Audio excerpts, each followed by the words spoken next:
Quarta-feira passada nós falamos que somos salvos pela fé, mas que a fé que salva, ela não vem só, ela sempre vem acompanhada de boas obras. E hoje nós vamos dar continuidade, entendendo que essa fé que nós recebemos não é uma fé morta, mas é uma fé que é viva e eficaz e que é operante, e que ela atua por meio do amor. Então o tema de hoje, Jean, para você já anotar ali para nós, por favor, é a capacitação do Espírito para uma vida santa. Eu gostaria que todos abrissem aí a palavra do Senhor em Gálatas capítulo 5, do versículo 13, nós vamos ler do versículo 13 até o último versículo 26. Todos estão acompanhando? Posso iniciar a leitura? Sim, amém? Vamos lá, diz assim: irmãos, quando vocês foram chamados para a liberdade, irmãos, vocês foram chamados para a liberdade, mas não usem a liberdade para dar ocasião à vontade da carne.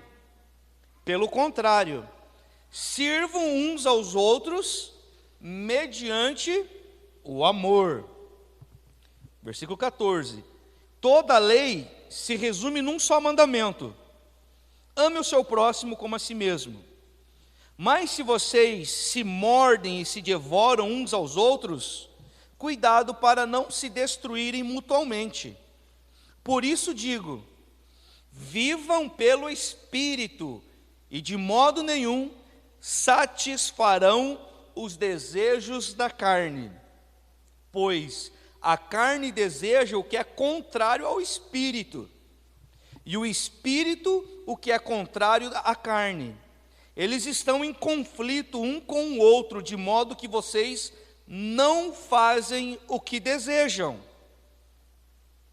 Entender o Evangelho, primeiro spoiler aí para a nossa noite, entender o Evangelho é entendermos que nós não fomos chamados para fazer o que nós desejamos, o que a nossa vontade natural deseja. Entender o Evangelho é entender que nós precisamos entrar e estar num lugar de obediência à vontade de Deus, e ponto final. Ah, pastor, mas eu não gosto disso. Ah, pastor, mas eu não gosto de fazer aquilo, mas eu não gosto disso, não gosto daquele outro. Irmãos, não se trata de gostar ou não gostar, se trata de se submeter à vontade do Espírito, de obedecer à vontade do Senhor, e era isso que o apóstolo Paulo estava falando, Então ele diz assim, vamos lá no versículo 18 agora: mas se vocês são guiados pelo Espírito, não estão debaixo da lei. Ora, as obras da carne são manifestas: imoralidade sexual, impureza, libertinagem, idolatria e feitiçaria, ódio, discórdia, ciúmes, ira, egoísmo, dissensões, facções, inveja, embriaguez, orgias e coisas semelhantes. Eu os advirto, como antes já os adverti, que os que praticam essas coisas não herdarão o reino de Deus. Mas o fruto do Espírito é amor, alegria, paz, paciência, amabilidade, bondade, fidelidade, mansidão e domínio próprio. Contra essas coisas não há lei. Os que pertencem a Cristo Jesus crucificaram a carne, com as suas paixões e os seus desejos. É isso que Jesus Cristo, o homem, fez ao ser crucificado. Ele crucificou as suas paixões e seus desejos, mostrando e trazendo o modelo eterno, de como viver uma vida para agradar, para glorificar e para fazer a vontade do Pai. Versículo 25: se vivemos pelo Espírito, então andemos também pelo Espírito. É impossível praticar o versículo 25 sem viver o versículo 24, irmãos. Impossível. É impossível nós querermos viver no Espírito, andar no Espírito, sem antes nós pertencermos a Cristo Jesus e crucificar o nosso eu, a nossa carne, a nossa vontade, os nossos desejos, as nossas paixões infames, né? E ele diz assim, versículo 26, não sejamos presunçosos, provocando uns aos outros e tendo inveja uns dos outros. Glória a Deus por esta mensagem. Aqui é muito esclarecedor, é muito claro quando o apóstolo Paulo ele começa a falar da liberdade em Cristo Jesus. E hoje nós vamos entender um pouquinho mais a respeito dessa liberdade. Viver essa liberdade é uma capacitação que vem do Espírito Santo de Deus. É o Senhor quem nos capacita. Por isso que quando Paulo está anunciando, até os versículos anteriores, ele estava transmitindo uma doutrina para as igrejas da região da Galácia. Se nós estudarmos os capítulos anteriores, nós vamos ver Paulo exortando, Paulo ensinando. Agora, quando nós chegamos no capítulo 5, Paulo começa o quê? A aplicar a doutrina apostólica. A doutrina apostólica, né? Por que o apóstolo Paulo começa a aplicar a doutrina apostólica? Por um simples propósito e objetivo. Para que todos saibamos que o conhecimento, o entendimento produz vida. Nós precisamos sair da ignorância. Nós precisamos então receber por meio da graça de Deus esse conhecimento, essa revelação para que nós venhamos entender, receber esse entendimento, para que possamos então praticar a palavra e a vontade do Senhor. O que estava acontecendo quando o apóstolo Paulo está escrevendo a região da Galácia?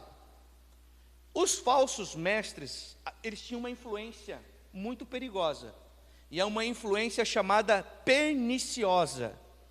O que é essa influência perniciosa? É uma influência que causa danos às pessoas. Então esses falsos profetas que o apóstolo Paulo está confrontando, eles tinham essa influência, né, a ponto de todas as igrejas da região da Galácia ali, né, estar vivendo uma grande confusão doutrinária. E nós já vamos entender qual era essa confusão doutrinária que eles estavam vivendo. Confusão doutrinária a respeito de que assunto, pastor Tiago? A respeito dos limites da liberdade cristã. Nós precisamos entender que esses limites da liberdade cristã, Paulo, ele não tratou somente com a igreja, com as igrejas da região da Galácia. Paulo, ele escreve lá na carta aos Coríntios, no capítulo 6, versículo 12, orientando, falando acerca dos limites da liberdade cristã. Ele falou no capítulo 8 de Coríntios, versículo 9 ao 13, no capítulo 10, do versículo 23 ao 24, e no capítulo 11, versículo 1. Tudo isso ele fala a respeito da liberdade cristã, ou seja, ele está exortando, ele está ensinando a igreja. Por isso que nós precisamos compreender a respeito deste assunto chamado liberdade cristã. Por quê? Porque quando se fala de liberdade cristã, há dois extremos muito perigosos com respeito à liberdade cristã. E Paulo, ele está tratando esses dois extremos quando o assunto é liberdade cristã. Será que nós sabemos falar quais eram esses dois extremos perigosos que o apóstolo Paulo está tratando com a região da Galácia aqui agora? Eram dois extremos que estavam acontecendo na região da Galácia, ali nas igrejas da Galácia. E qual que eram esses dois extremos perigosos a respeito da liberdade cristã? Deus nos libertou em Cristo Jesus para nós vivermos uma vida livre. De qualquer maneira? Não. Os dois extremos perigosos que Paulo está tratando e confrontando os falsos mestres, os falsos professores da época, o primeiro é o legalismo, e o segundo é a libertinagem. São dois extremos muito perigosos. E Paulo está tratando desses assuntos. Por quê? Porque o legalismo, há aqueles que querem regular a liberdade apenas por regras exteriores. E a gente vê isso dentro da igreja. Pessoas vivendo o velho pacto, a velha aliança, não entendendo a ação da graça, a nova aliança. E aí ele coloca a lei, o jugo, e começa a te colocar regras exteriores.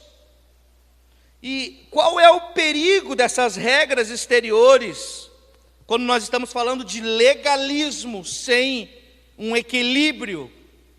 Porque quando existe o equilíbrio, não existe o legalismo.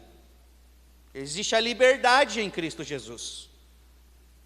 E nós vamos entender o porquê que nós fomos libertos em Cristo Jesus, né? Então, essas pessoas que querem regular a liberdade por regras exteriores, você não pode fazer isso, porque senão você vai ser amaldiçoado. Você não pode fazer isso, porque senão vai acontecer aquele outro. Você não pode fazer isso, senão, sabe, um monte de regras e regras, ditadores evangélicos.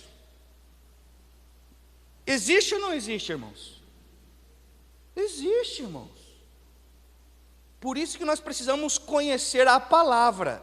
Mas muito mais do que conhecer de Gênesis a Apocalipse, nós precisamos conhecer a jurisdição atual a qual nós vivemos. Porque conhecer de Gênesis a Apocalipse, nós corremos o risco de viver a lei. E dizer, nós estamos fazendo a obra de Deus, e estamos colocando jugo nas pessoas, estamos sendo legalistas. Vocês estão entendendo o que eu estou falando, sim ou não? Então esse é o grande problema. Por quê? Qual é o problema? Esses que caem na armadilha do legalismo, eles privam as pessoas de viver a verdadeira liberdade em Cristo. Não é à toa que nós vemos uma geração de números de pessoas evangélicas e cristãs decepcionadas, não com Cristo, não com a igreja do Senhor, com os legalistas, com pessoas que usaram da autoridade para serem autoritários. E existe o outro lado da moeda. Por isso que em Cristo nós precisamos ter um equilíbrio, porque eu não posso ser nem legalista, mas eu também não posso ser libertino. A palavra vai nos instruir de que forma que nós precisamos viver, como nós precisamos viver. Então os legalistas, eles privam as pessoas de viver a verdadeira liberdade em Cristo. E as pessoas não acabam conhecendo o Evangelho de Cristo. As pessoas acabam conhecendo normas humanas, externas, rigorosas, menos Cristo. O amor e a liberdade de Cristo. E entenda que nós vamos falar dos dois aspectos. Pastor, então quer dizer que nós podemos fazer tudo o que nós queremos do nosso jeito e da nossa maneira? Nunca foi assim e nunca será.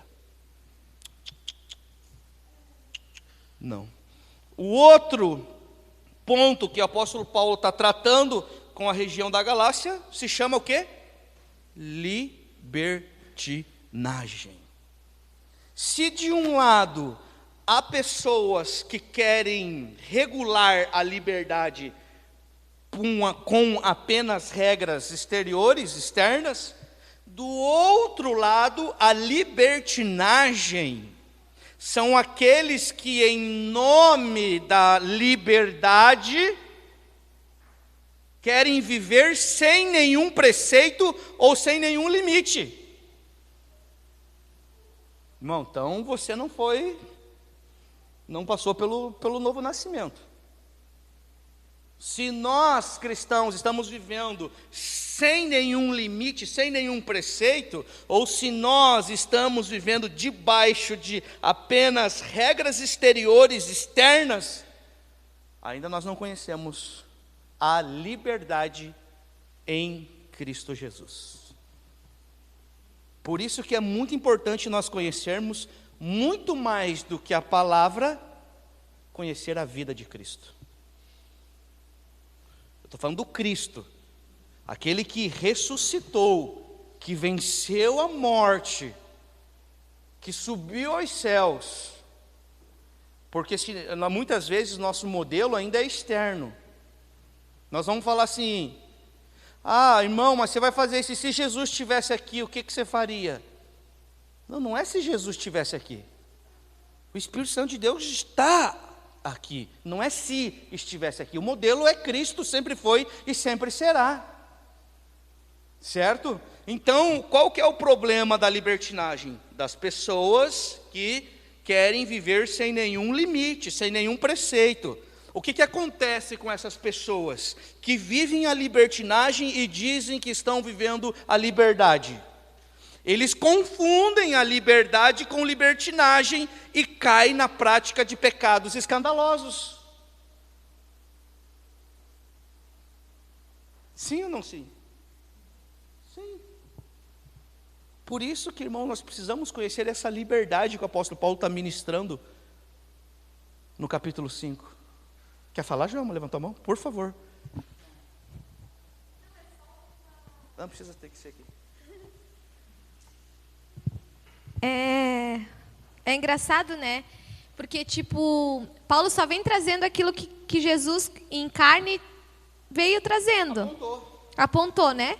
Que todos nós temos esse acesso direto. E a necessidade do povo de pegar tudo mastigado e não querer crescer, né? Era isso que Cristo estava falando desde o início. E Paulo vem em Gálatas e diz de novo: não sejam levados por ventos de doutrina. E Cristo falou: vocês perecem por falta de conhecimento. Quer dizer, o Senhor estava dando acesso para todas as pessoas. Então a gente vê que hoje é uma geração que está machucada, que está chateada, mas é porque não quer ter o acesso direto, né? Não quer crescer. A gente quer sempre ser essa criança levada no colo e comendo sempre o alimento já mastigadinho, preparadinho, porque é difícil crescer, né? É doloroso, crescer. Dói crescer. É só isso assim que eu percebi. Perfeito. E em cima disso que você está falando, me veio a passagem de Colossenses 1:28. Olha o que o apóstolo Paulo fala em Colossenses 1:28, da necessidade de nós crescermos. Ele fala assim, o apóstolo Paulo está falando assim, ó: nós o proclamamos quem? A Cristo. Colossenses 1:28, irmãos. Nós o proclamamos advertindo, não é de qualquer forma não, advertindo e ensinando a cada um com toda a sabedoria.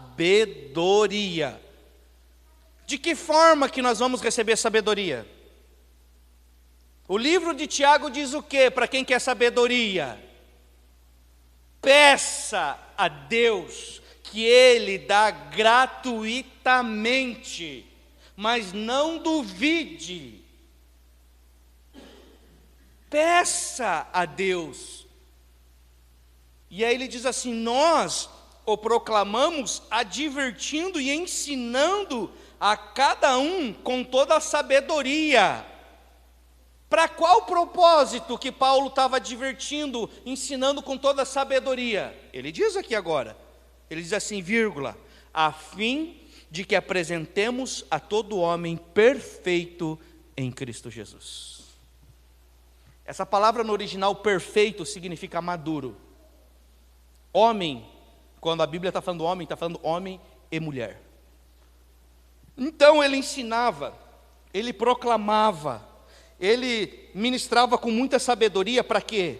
Para que as pessoas pudessem receber a maturidade.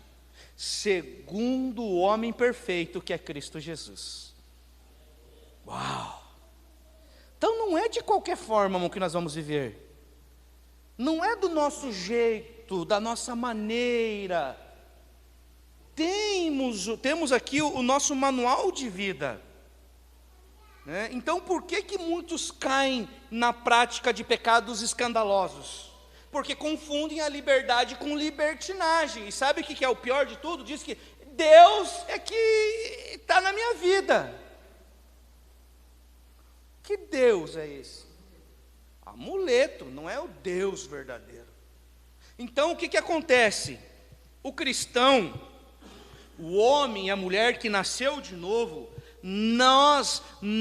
a igreja do Senhor, nós não podemos perder o equilíbrio para nós não cairmos dentro das faltas refinadas do judaísmo e nem nos grosseiros vícios do paganismo.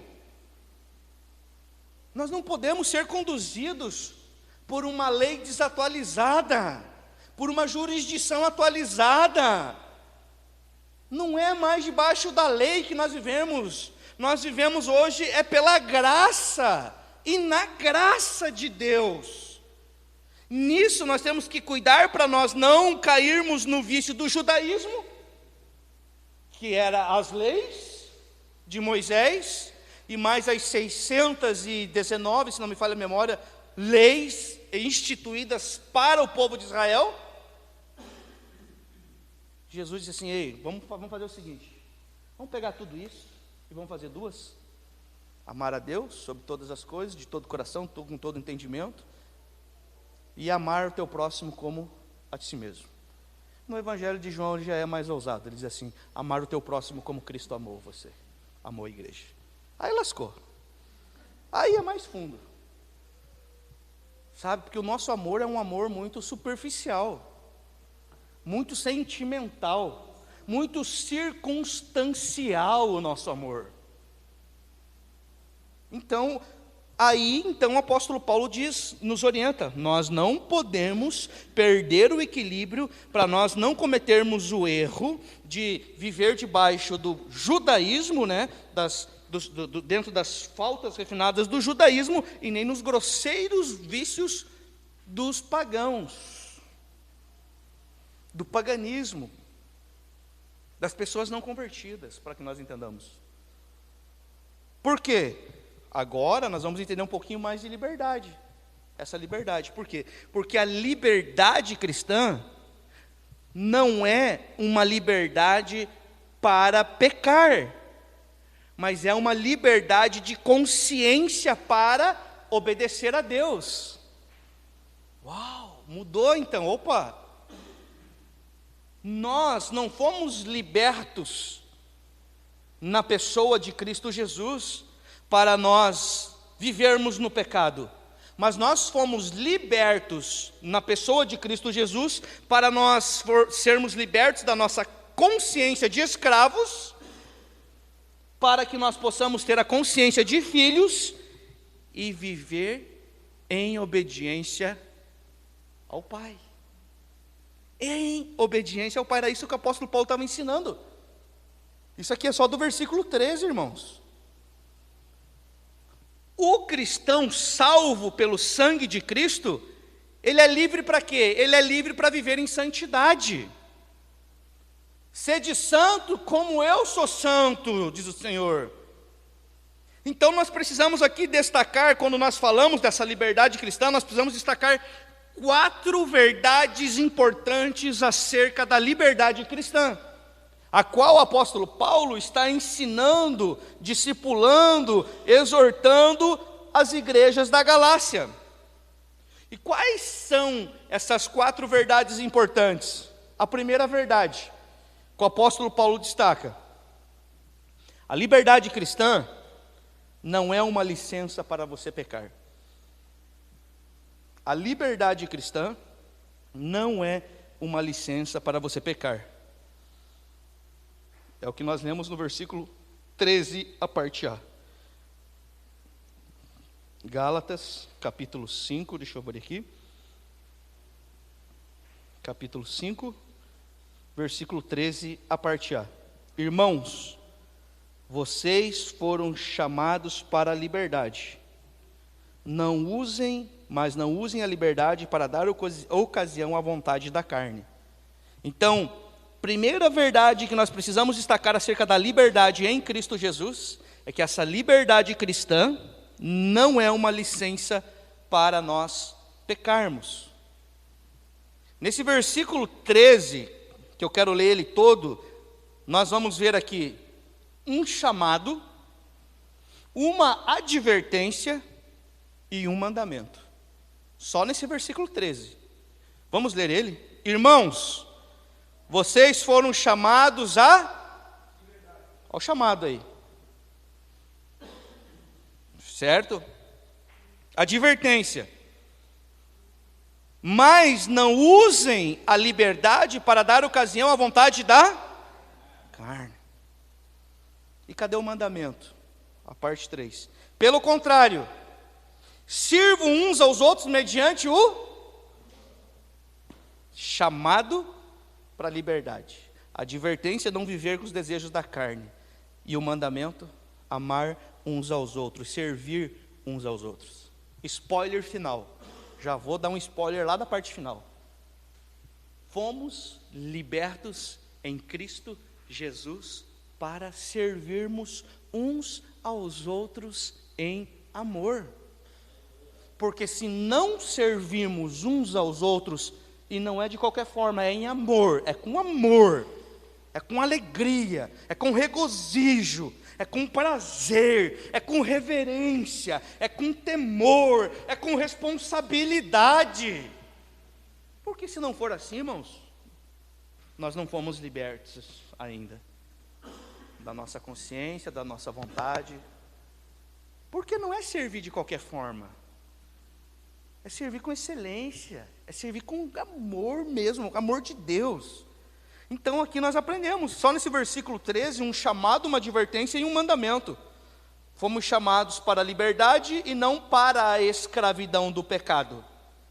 Fomos chamados para uma vida nova e não para viver com o pescoço na coleira do pecado.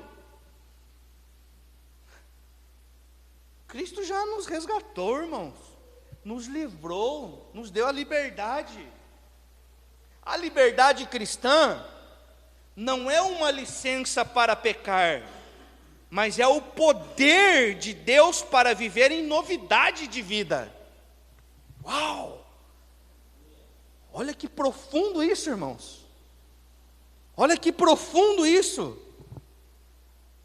A liberdade cristã que o apóstolo Paulo está ministrando não é uma licenciosidade, não é uma libertinagem, mas é um deleite na santidade. É um deleite, é um desejo prazeroso de vivermos essa santidade em Deus. A liberdade cristã é a liberdade do pecado e não liberdade para pecar. É a liberdade do pecado. Fomos libertos do governo do pecado. E estamos agora submetidos ao governo da vida, da santidade. Então, o que nós precisamos entender? Que uma liberdade essa liberdade em Cristo é uma liberdade irrestrita para todos se aproximarem de Deus como filhos, e não uma liberdade irrestrita para chafurdar em nosso egoísmo. Não, é uma liberdade para que nós possamos nos aproximar cada vez mais de Deus, como filhos e filhas amados do Senhor. A licenciosidade ou a libertinagem desenfreada não é liberdade alguma, mas é uma escravidão aos desejos da nossa natureza caída. E era isso que Paulo estava confrontando. Os falsos mestres do judaísmo. Eles diziam, não, irmão, pode parar. Nós somos libertos agora. Por favor, Castanha, Vamos ali.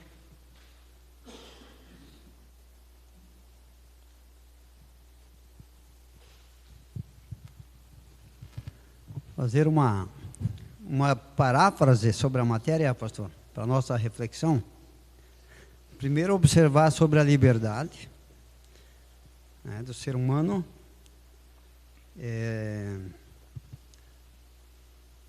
Se verifica pela história que o ser humano ele vem ao mundo provido da liberdade, e lá atrás, na organização social, houve uma troca.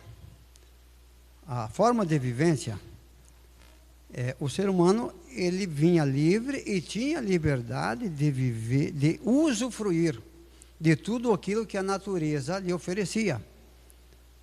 Não havia regras, a natureza que lhe impunha regras. Por exemplo, o sujeito não podia entrar numa mata onde houvesse leões. A natureza lhe impunha regras. No rio de grande correnteza, a natureza lhe impunha regras. Aí lá atrás surgiu o homem com a sua astúcia, né? Importante destacar qual o objetivo do homem lá atrás, e para estabelecer uma normatização na relação do ser humano, e ofereceu a troca. Vocês vão perder a liberdade, mas em contrapartida, o Estado vai lhe oferecer a segurança de vida e dos seus bens. Então veja que lá atrás houve uma troca da forma de vivência, e desde lá de trás, para a nossa reflexão, por que aconteceu isso?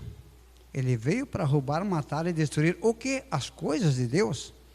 Então já coloco no campo teológico para interpretação, né? Seguindo, o mundo todo está normatizado. O mundo todo tem regras. Chamamos ordenamento jurídico mundial. Cada estado, cerca de 200 países, tem as suas leis, que nós estamos submetidos. Sim. E existem leis que o mundo todo tem que cumprir. Por exemplo, o Tratado Universal dos Direitos Humanos. Mas o interessante é que a gente colocando esse indivíduo, o ser humano, que está subordinado às leis do homem, ele também tem o projeto de Deus a trilhar.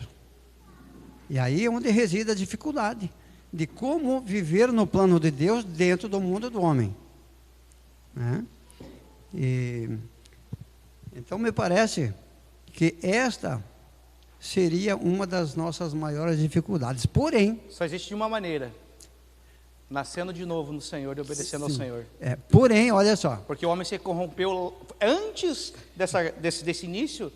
Lá no Jardim do Éden, o homem se corrompeu, e aí a gente vê toda essa catástrofe aí. Por teimosia, inclusive, porque quando... Ganância do homem.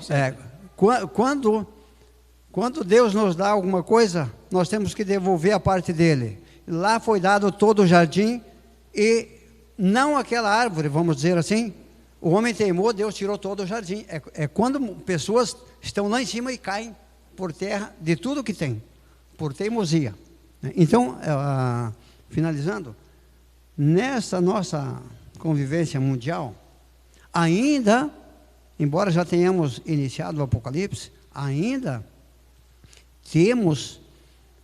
estamos com condições, porque o próprio ordenamento jurídico, ele permite, se formos observar os 10 mandamentos, ainda são possíveis. Amar teu Deus acima de todas as coisas, o mundo todo permite. Tanto que tem uma variação de denominações pregando a palavra. Sim.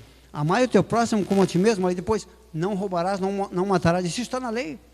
Sim. Então, se observar, as leis do homem ainda estão respeitando as leis de Deus, né? Embora vai chegar um momento que vão colocar dificuldades na propagação da palavra.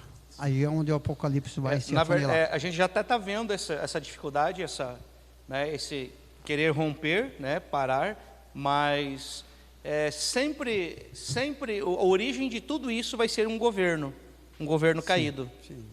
O homem dizendo assim: eu não preciso de você, Senhor. Eu não quero Deus na minha vida. Eu quero fazer as minhas leis conforme o meu jeito. Eu quero ser o ditador, que daí nós caímos no legalismo, onde nós vimos a primeira característica, e é o que nós vemos hoje. Então, como viver, né, num mundo hoje, seguindo as leis de Deus? Só existe uma forma, irmãos. Todo dia, nascer de novo, todo dia. É todo dia. Quando eu falo nascer de novo todo dia, não é se eu quero, Senhor, levanta minha mão na igreja, eu quero o Senhor como meu Senhor. Não, é muito mais profundo que isso. É nascer de novo na consciência, no entendimento, uma mente renovada. Espera aí, em todo tempo.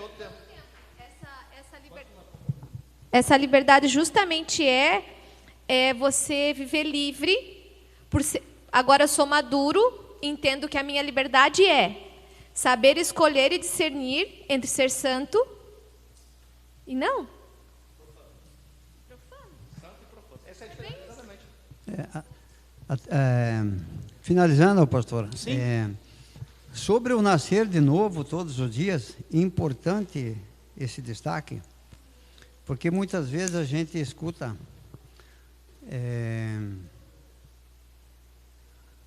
a gente tem escutado no mundo evangélico, né? Qual é a tua vitória? Né? Hoje é o dia da vitória disso, hoje é bom. Sim. Aí por vezes a gente está em reuniões, né, reuniões da palavra, e que pessoas, desde criança até os idosos, têm a oportunidade de ainda estarem vivos, enquanto que milhares de pessoas da idade de cada um que está lá não está tendo mais esta oportunidade. Então, a maior vitória nós já temos, que é a oportunidade de vida todos os dias e todos os momentos. Qual é a vitória que eu quero, então?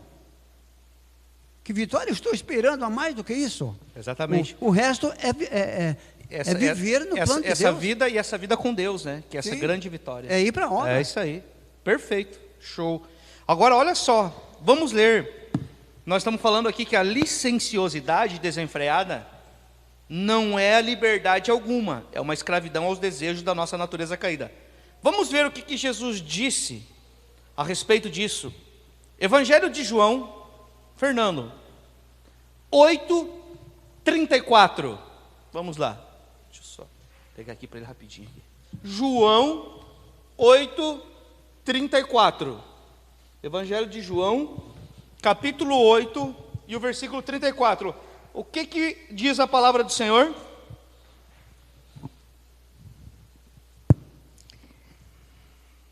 Replicou-lhes Jesus: em verdade vos digo, todo o que comete pecado é escravo do pecado.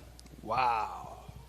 Aquele que pratica o pecado é escravo, é um governo sobre a sua vida dominante, né? E ele é o quê? Ele é escravo desse governo do pecado. Olha só que interessante. O que Paulo diz antes da nossa conversão, isso aqui é tremendo. Em Tito, capítulo 3, Tito 3, isso aqui explodiu dentro de mim, vocês não têm ideia. Tito capítulo 3, abra comigo aí, Tito 3, nós vamos ler o versículo 3, e nós vamos dar essa continuidade até o versículo 7, para nós entendermos. Tito 3, 3 ao 7, eu vou ler. Olha só o que Paulo disse. Jesus disse que aquele que pratica o pecado é escravo do pecado. Agora, olha o que o apóstolo Paulo escreve, por revelação do Espírito Santo de Deus. Tito 3:3, a minha tradução é a Nova Versão Internacional, NVI. Houve tempo em que nós também éramos insensatos e desobedientes. Qual era esse tempo da nossa vida? O tempo em que nós não conhecíamos a vida, Deus, o Pai, o Cristo, ou que nós não fomos agraciados com o Espírito Santo de Deus. É esse tempo, onde nós vivíamos nos desejos da nossa carne.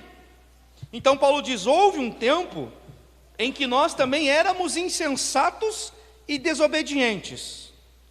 Vivíamos enganados e escravizados por toda espécie de paixões e prazeres.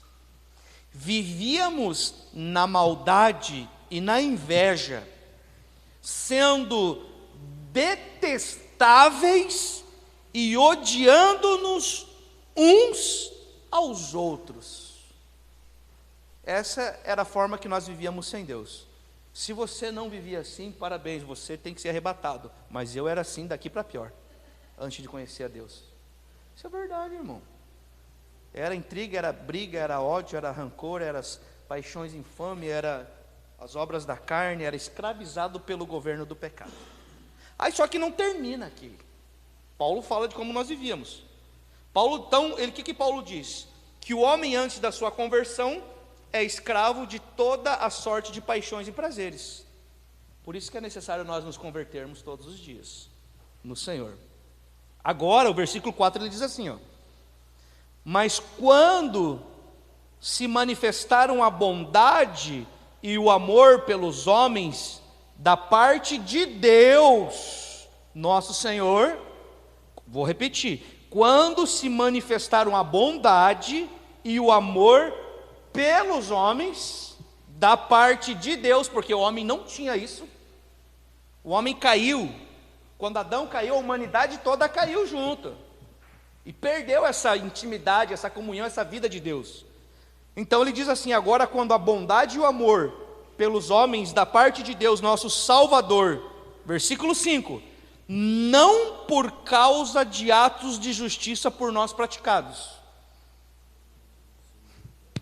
não é por causa dos nossos atos de justiça por nós praticados, mas devido à sua misericórdia, ele nos salvou pelo lavar regenerador e renovador do Espírito Santo.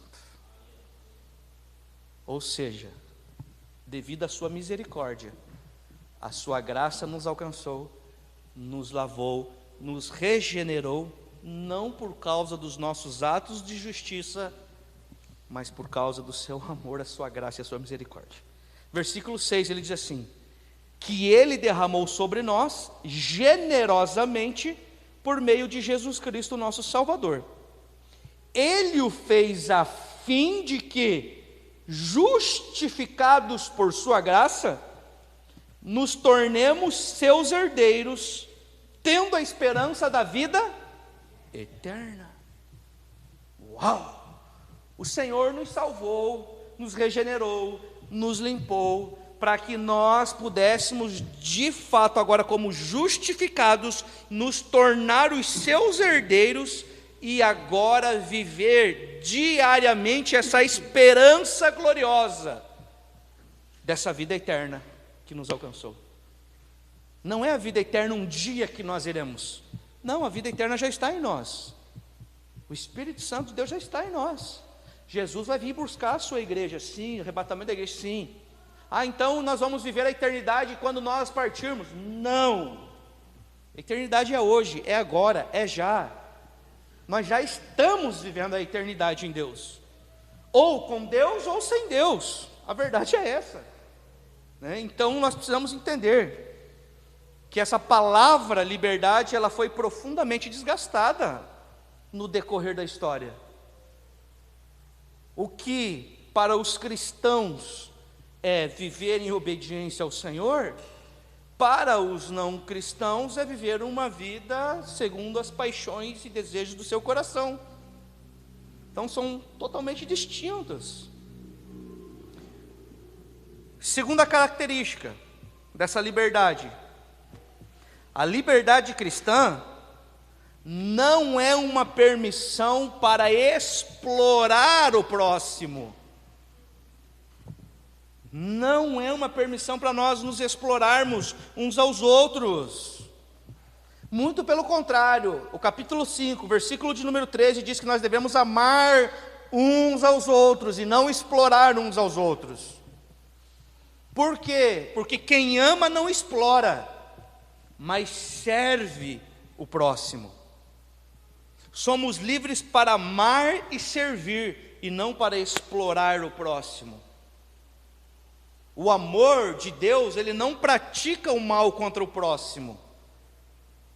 Isso nós podemos ver na parábola do bom samaritano. O cristão, ele não pode agredir o próximo. Ele nem deve passar de longe, como nós vimos aqui, como nós vemos na parábola do bom samaritano, para não se envolver com os feridos, caídos à margem da estrada. Olha o que diz a palavra, vamos ler. E nós vamos terminar aqui. O nosso horário está bem avançado, nós temos bastante coisa para ler aqui agora e vamos ler. Abra comigo Lucas. O amor não pratica o mal contra o próximo, é isso que nós estamos falando. Muito pelo contrário, o amor, ele se envolve com os feridos, os caídos.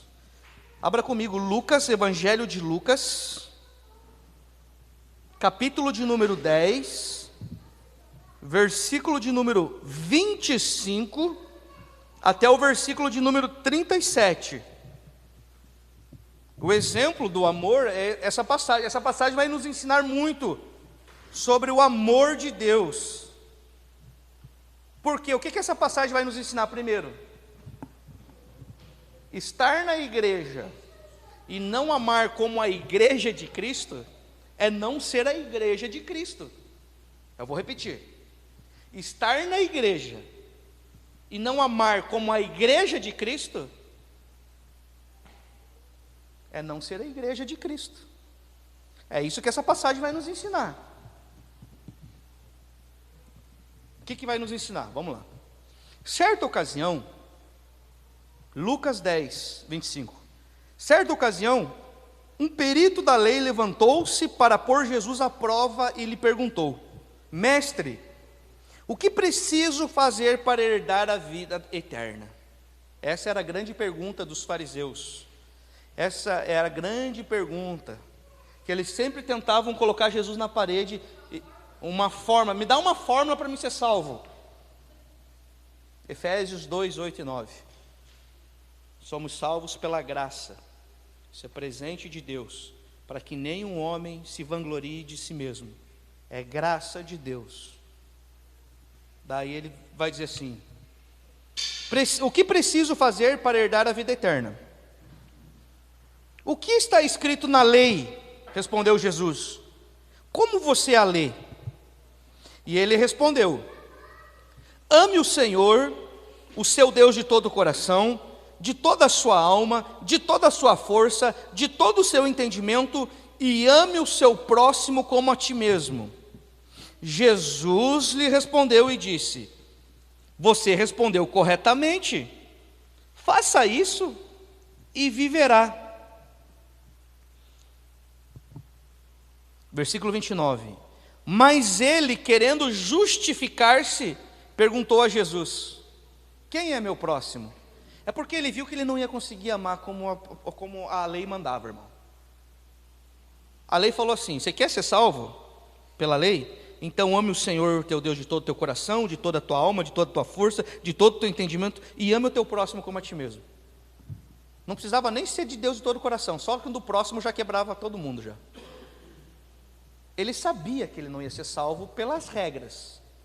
Então ele pergunta, e ele pergunta para o Senhor, né, quem é o meu próximo? Tipo, já tentando sair de cena ali, ó, o que fazer. Versículo 30. Em resposta, disse-lhe Jesus: um homem descia de Jerusalém para Jericó, quando caiu nas mãos de salteadores. Eles lhe tiraram as roupas, espancaram-no e se foram, deixando-o quase morto. Aconteceu de estar descendo pela mesma estrada um sacerdote, olha aí, um irmão da igreja, um líder da igreja. Aconteceu dele ir pelo mesmo caminho, que este jovem espancado, quase morto, estava ali. O que aconteceu? Aconteceu que descendo pela mesma estrada um sacerdote, quando viu o homem deitado, passou do outro lado. Tipo, isso não tem nada a ver com isso. Mas, assim, versículo 32, e assim também um levita, Era responsável. O que eram os levitas? O que os levitas faziam? Levita não tem nada a ver com louvor, irmãos. Os levitas eram responsáveis pelo cuidado do templo. Eu não sei o que nós temos o costume de dizer, o que você faz na igreja? Eu sou levita. Mas o cara não faz nada dentro da igreja, mas ele é levita. Daí eu pergunto, você fica levitando? Você está subindo, levitando? Cara, nós precisamos entender a palavra de Deus. Os levitas era serviço braçal, era cuidar do templo. Era os camaradas mesmo lá que não tinha tempo ruim, não tinha salário, trabalhava para o Senhor e vamos limpar, vamos organizar, vamos deixar tudo limpinho, tudo em ordem, tudo bem administrado e tal. E esse levita, um crente, né, no nosso tempo, para ficar mais claro para nós entender, quando chegou ao lugar e viu, passou pelo outro lado também. Mas um samaritano, estando de viagem, chegou onde se encontrava o homem, e quando o viu, teve piedade dele. Vamos entender aqui, na nossa linguagem. Os dois crentes não ajudaram, passaram de longe. Aí o irmão que não congregava, ele viu e disse, opa, teve piedade, cuidou, limpou, né? Aproximou-se dele, enfaixou as feridas, versículo 34, derramando nelas vinho e óleo, infecção e para impermeabilizar. Depois colocou no seu próprio animal e levou para uma hospedaria e cuidou dele. No dia seguinte, deu 2 denários ao hospedeiro e disse-lhe, cuide dele, quando eu voltar, eu lhe pagarei todas as despesas que você tiver. Os crentes não queriam compromisso, porque sabia que ia ter que arcar do bolso, que ia ter que cuidar, que ia ter que investir tempo, que ia ter que ter responsabilidade, que ia ter que amar como ele ama a si mesmo. E aí o samaritano chega e diz, não, peraí, eu cuidou das feridas, tratou, limpou, pegou no hotel, colocou no hotel, pagou a diária, disse, é o seguinte, estou dando aqui, estou pagando, vou viajar, e se passar os dias, deixa ele aí, depois eu venho e acerto tudo isso. Agora olha a pergunta, versículo 36, qual desses 3 você acha, Jesus agora indagando os fariseus, qual desses 3 você acha que foi o próximo do homem que caiu nas mãos dos assaltantes? Aquele que teve misericórdia dele, respondendo o perito da lei. Jesus disse-lhe, vá e faça o mesmo. Não é pelo fazer, é tipo assim, cara, é mostrar o amor de Deus, a vida de Deus. Por isso que quem é salvo tem que mostrar as obras de um salvo. Não tem como você dizer, eu sou salvo e eu não tenho obras. Vá e faça o mesmo. O que o fariseu fez? Se calou. Apertou, irmão, apertou. Não, isso não é para mim. Vocês lembram da passagem do jovem rico? A pergunta foi a mesma. A resposta de Jesus conhecia o coração dele. Bom mestre, o que hei de fazer para herdar a vida eterna? Vai, vende tudo o que tu tens e dá aos pobres e vem e me segue. Jesus estava ensinando assim, você precisa voltar a viver na dependência de Deus. Não do teu dinheiro. Porque o teu dinheiro não vai te levar aonde eu vou te levar. A vida eterna com Ele. A raiz de todo mal é o amor ao dinheiro. Aonde muitos ricos, Paulo vai falar em 2 Timóteo, caem em suas próprias concupiscências e tentações, porque são escravos do dinheiro. E aí Jesus diz, bom é um só, é o Pai que está nos céus, eu não sou bom. Bom é o Pai, apontando sempre para o Pai. Mas já que você quer vir, então faz o seguinte, vende tudo que tem, dá aos pobres e vem e me segue. O que aquele jovem fez? Amante de si mesmo, irmão. Amante dos seus bens, amante do seu dinheiro, amante do seu tesouro natural. Não entendeu o tesouro divino. Virou as costas, saiu triste. E seguiu o seu caminho. Sabe qual é o maior problema da nossa vida? É nós seguirmos o nosso caminho sem a vida de Deus, sem a direção de Deus. É isso que o Senhor está nos ensinando essa noite. Que nós possamos trilhar os caminhos com o Senhor, os caminhos que Ele já preparou para todos aqueles que o amam e o temem. Coloque-se de pé em nome de Jesus, vamos orar em nome de Jesus. Deus seja louvado. Deixa eu botar aqui, porque daí eu sei onde que a gente parou. Glória a Deus. Presbítero Ivan, vem orar por nós em nome de Jesus. Finalizando com uma oração de gratidão a Deus por esta noite gloriosa. Glória a Deus, Jesus. Oramos a Deus então. Querido Deus, amado e eterno Papai da glória, nós queremos te dar graças, Deus, nesta noite, ó Pai, por poder desfrutar deste momento maravilhoso e abençoado na tua casa, diante da tua presença, Deus. Que o teu Espírito Santo, ó Deus, possa de trazer clareza ao nosso pensamento, Deus. Que essas preciosas sementes, Senhor, possa de crescer e produzir muitos frutos dentro do nosso coração, Senhor. Abençoa cada um que está aqui nesta noite, Deus. Abençoa aquele que também não pôde estar aqui, Deus. Abençoa aqueles que também irão desfrutar de ouvir desta mensagem, Senhor, através das redes online, Senhor, da internet, Papai. Abençoa as nossas vidas, Senhor, que o Senhor possa de cada vez mais e mais, Senhor, aleluia, Jesus, fazer que a gente entenda verdadeiramente o teu querer e a tua vontade, Deus. Não a nossa, Deus, vontade, não o nosso querer, mas sim o teu. Que nós possamos estar no centro do teu querer, Senhor. Prosseguimos em conhecer a Cristo cada vez mais e mais, Papai. É o que nós te pedimos e te agradecemos no nome de Jesus. Amém, Deus.